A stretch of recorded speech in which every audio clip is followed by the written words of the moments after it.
mu lay posé si ay question nga tontu ma. doo make up ba pare.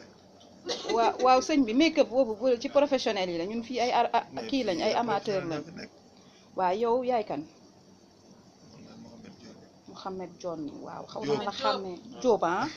kanam gi laa xàmmee mais tur bi maîtriser wu ma ko noonu léegi damaa bëggoon xaw ma jàppale quoi parce que sama xel mi dafa am lu mu jàpp daal damay niroo ñooy di yëngu ci wàllum basket. waaw en général daal ci sport beeg yooyu daal léegi damaa bëggoon nga présenté wu rek brièvement comme ça gars yi xam yaay kan daal. gars yi ñi lay seetaan population sénégalaise bi ak diaspora bi. waaw Mouhamed yow man dama lay laaj rek benn question est-ce que star nga ba léegi wala nekkatoo star. non star laa ba léegi nag. star nga ba léegi. léegi moo star mooy lan lay signifier au fait. waaw yor rek daf ma génnee fii gars yi laaj ma ay autographe ma signé. yaa ngi signé ba léegi nii. waaw doxal bu ñu gënoon fii 100 mètres kenn du ñu grâce doo ma signé fii. ah d'accord waa léegi yow actuellement nii bi nga jógee ci basket bi ba nekk le roi du basket et tout ça léegi actuellement lan mooy say activité yi. ma activité. waaw. lan laay wax sax lan laa war a wax sax. yaa ngi ci recherche bi. non non. yaa ngi jàngale université yi. ay business laa def business. yaa ngi business. damay jaay oto. da ngay jaayee oto. jënd di jaay oto waaw. waaw loolu mooy business bi. mais au fait lan mooy sa activité principale boo xamante ne nii. au jour le jour ah tu es économiste. waaw léegi sa mën naa xam yan diplôme nga am au fait. à part doctorat en sciences économiques et de gestion. waaw. loolu mooy diplôme bi gën a mag si. moom kay mooy ponkal mi moom loolu mooy maanaam man na yaa ngi ci impasse bi fële mënatoo jàll. en co-tutelle internationale de thèse. ah bon mais yow dafa mel ni kii moo la gën a xam sax yow sa bopp. boursier de la coopération française. ah bon. double diplômé de France et de Sénégal. encore. non yow bëri na de. université de la de Toulouse nga def. Marseille.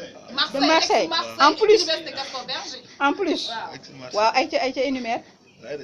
soutenu en 2015 avec la mention très honorable. waaw Aïda yow xanaa jabaram nga wala lanam nga. yow noo ko maîtriser nii tamit dig ma wax lan la demee noonu daal. léegi passons aux choses sérieuses léegi réellement kan mooy le roi du basket 2000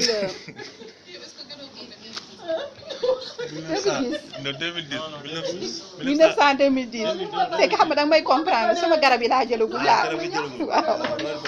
waaw léegi waxal nag nañ la may kii nga déglu Aïda please on est en train maintenant de passer aux choses sérieuses on est en train d'écouter monsieur il va un peu parler de son palmarès son parcours professionnel dans le sport et tout ça et ce qu'il est en train de faire présentement dans la vie.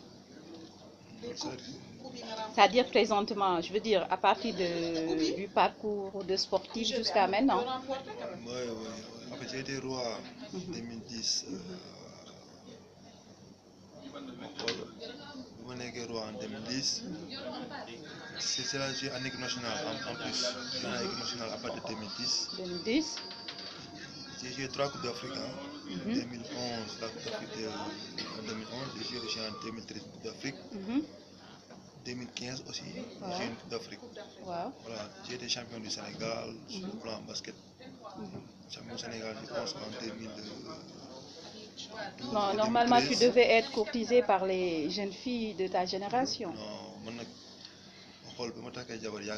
je me suis marié à l'âge de 26 ans. Donc tu vas me dire que tu ne t'es pas amusé, quoi. Tu ne t'es pas amusé.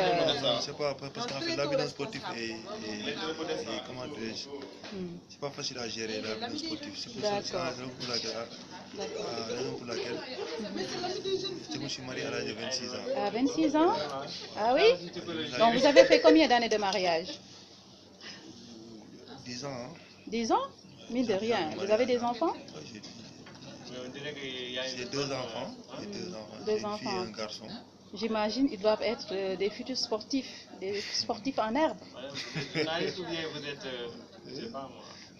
Ouais, maintenant j'ai une question importante à te poser par rapport au ministre Amadou Ba, qui est actuellement tête de liste à Dakar. Qu'est-ce que vous connaissez d'Amadou Ba? Où est-ce que vous vous êtes connu? Et comment vous avez fait pour intégrer le ministère de l'économie, du plan et des finances plutôt? Non, mais moi, je ne vais pas parler dans ce domaine-là. Ouais, mais parle-moi d'Amadouba alors.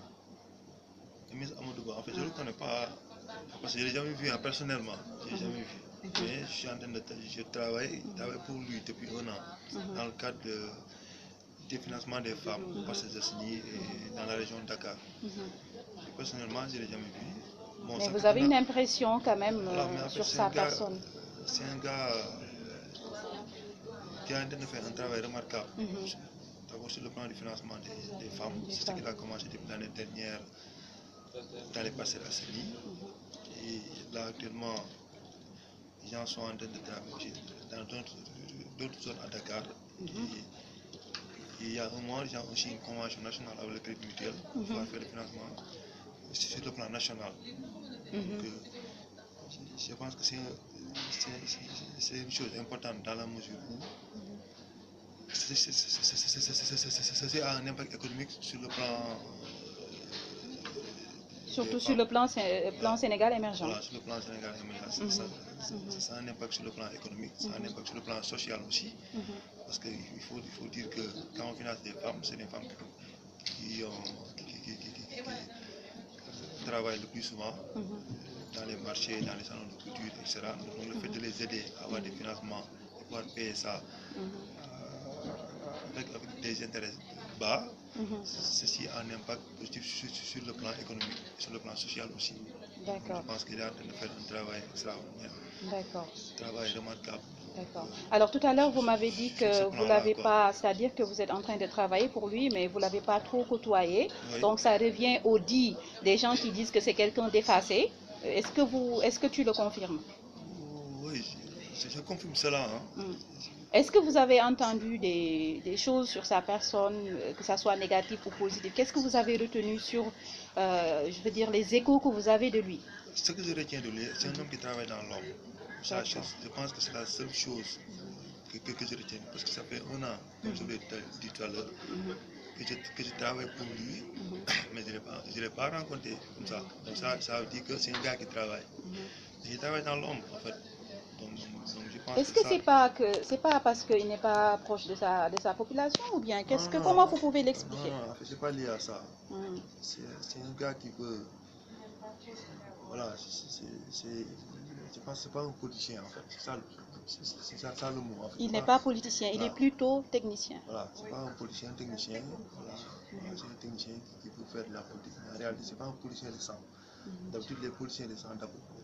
C'est des gens qui aiment parler d'abord et se passer à l'acte. Ils passent, donc, mais en fait, lui, c'est le cas contraire en fait. D'accord. C'est-à-dire qu'il n'est pas politique. Voilà, il n'est pas politique. Il est dans la politique, mais il n'est pas politique. Voilà, c'est ça, en fait.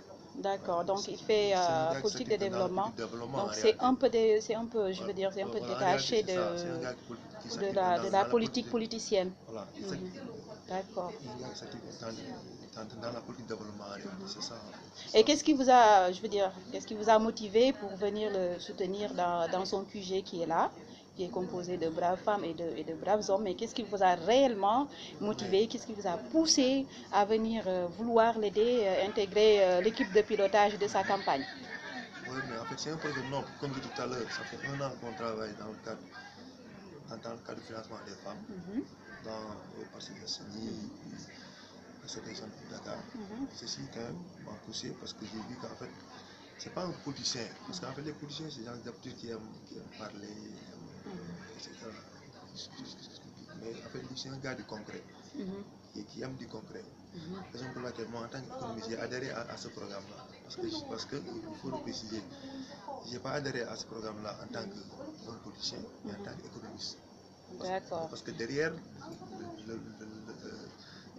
ceci, il y a un objectif lié à faire des études d'impact économique, voire en réalité, quel est l'impact économique lié à ce financement. Parce qu'il est important aussi, les gens sont en train il y a deux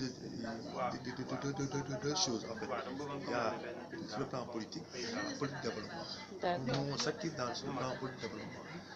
y a des femmes qui sont là, qui travaillent, qui ont des activités économiques ici. Maintenant, on va essayer de les financer, voir l'impact économique de ce financement dans 6 mois, 7 mois, dans 12 mois, etc.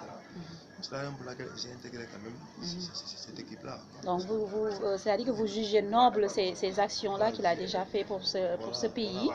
Alors, si vous aviez à faire une ressemblance sur les hommes, je veux dire les politiciens qui sont au Sénégal, à qui vous allez penser par rapport à une ressemblance côté peut-être démarche ou bien...